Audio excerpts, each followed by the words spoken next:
Hello and welcome guys. Today in this video I'm gonna show you how to freeze a row in Excel program. So first of all click on view and in here is option freeze pans. So click on this little arrow.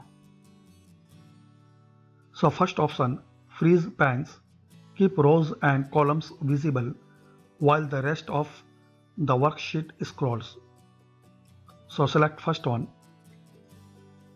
So we can see here first pan is the freeze.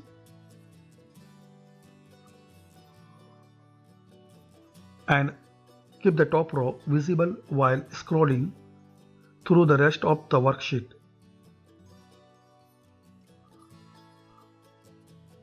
So this is the first row and it's now freeze.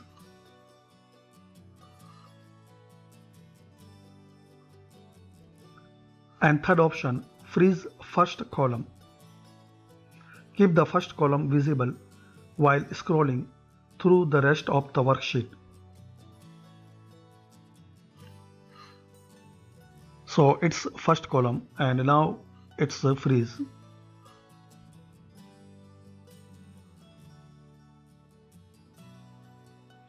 And if you want to unfreeze, so just select first one, unfreeze pans. Unlock all rows and columns to scroll through the entire worksheet. So just select it. So friends, by this easy and simple setting, you can freeze row or column in Excel program. I hope you like this video.